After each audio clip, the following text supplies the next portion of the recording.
Assalamualaikum warahmatullahi wabarakatuh. Halo teman-teman semuanya, perkenalkan saya Dita Dewi Lestari.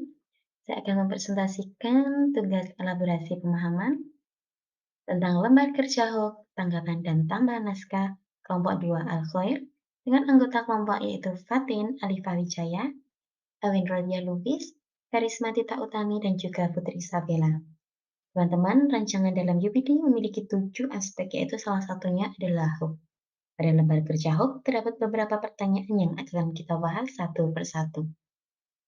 Pertanyaan yang pertama yaitu bagaimana caranya menggugah pemikiran untuk melibatkan semua peserta didik dalam ide besar dan melakukan unjuk kinerja. Yang pertama yang bisa kita lakukan adalah menyiapkan siswa untuk mengikuti program pembelajaran dengan menyajikan informasi secara jelas dan logis dan mengaitkan informasi baru dengan informasi yang telah dimiliki sebelumnya, menyampaikan informasi, memberikan kesempatan kepada siswa untuk berlatih terkait pengetahuan dan keterampilan yang dipelajari, dan juga memberikan kesempatan siswa untuk mendalami pengetahuan dan keterampilan yang dipelajari, dan juga membantu siswa dalam menerapkannya terkait dengan pengetahuan dan keterampilan yang telah dipelajari sebelumnya. Yang kedua adalah situasi apa saja yang dapat melibatkan peserta didik untuk membuat ide yang besar, menarik, konkret, dan sangat penting.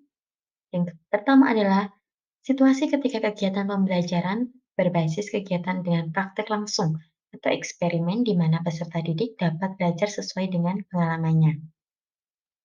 Selanjutnya memberikan pertanyaan higher order thinking skill dengan menstimulasi pemikiran-pemikiran kritis peserta didik agar keterampilan berpikir tingkat tingginya dapat terasa.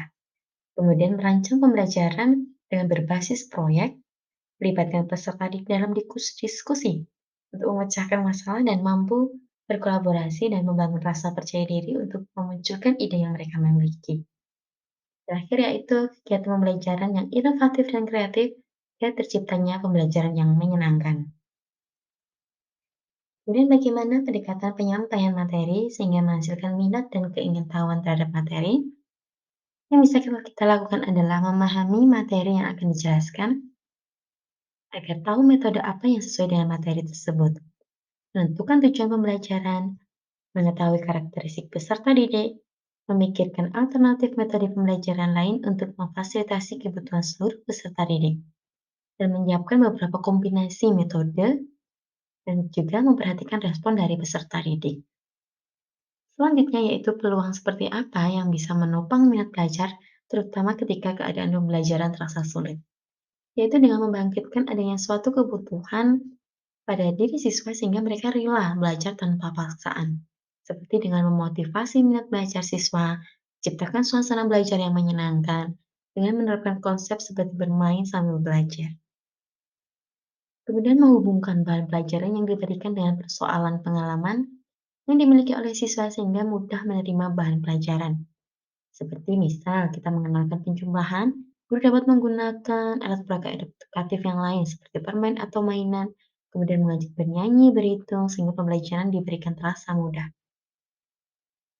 Selanjutnya memberikan kesempatan kepada siswa untuk mendapatkan pengalaman belajar yang baik dengan cara menyediakan lingkungan belajar yang kreatif dan juga kondusif, serta pendidik dapat menggunakan berbagai macam bentuk dan teknik pendekatan dalam mengajar dengan melihat konteks perbedaan individu pada siswa.